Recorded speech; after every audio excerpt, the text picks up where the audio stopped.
ஆண்டவராகிய இயேசு கிறிஸ்துவின் இனிய நாமத்தில இந்த புதிய நாளின் காலைகளில இந்த வீடியோ மூலமாய் உங்களோடு கூட சந்திக்க தேவன் கொடுத்த வாய்ப்புக்காய் நான் ஆண்டவருக்கு நன்றி செலுத்துகிறேன்.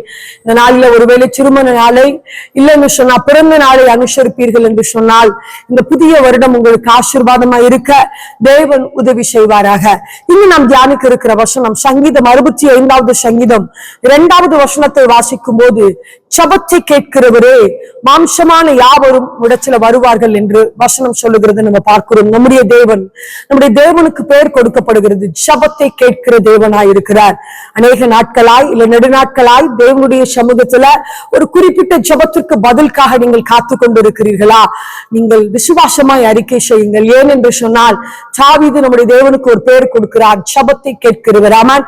அதே 66வது அதிகாரத்துல கடைசி பகுதியை வாசிக்கும் போது அங்க அவர் சொல்லுகிறார், என் ஜெபத்தை தள்ளாமலும் என் கிருபையை என்னை விட்டு விலக்காமலும் இருந்த தேவனுக்கு ஸ்தோத்திரம் என்று சொல்லி, அப்படி என்று சொன்னால் தேவன் தாவீதினுடைய ஜெபத்திற்கு பதில் கொடுத்திருக்கிறார். அநேக தாவீதினுடைய கடினமான பாடுகளான பிரச்சனைகளான சூழ்நிலைகளில தேவனை நோக்கி தாவீது ஜெபிக்கும் போது தேவன் அவருக்கு பதில் கொடுத்திருக்கிறார் என்று நம்ம தியானிக்கிறோம். இந்த நாளில உங்களுக்கும் அவர் பதில் கொடுக்க வல்லவராய் இருக்கிறார். ஏனென்று சொன்னால் அவர் நம்முடைய வாழ்க்கையில ஏறெடுக்கிற ஜெபங்களுக்கு பதில் கொடுக்கிற தேவன். ஆமால்.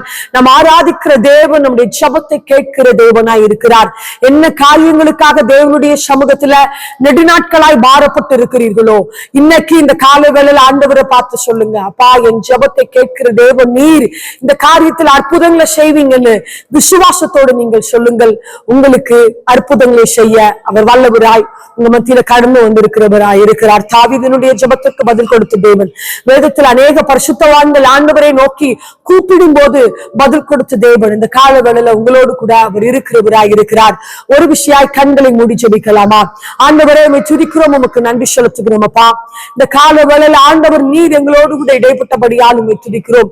உமக்கு ஒரு பெயர் கொடுக்கப்பட்டு இருக்கிறது, ஜெபத்தை கேட்கிறது தேவன் என்று.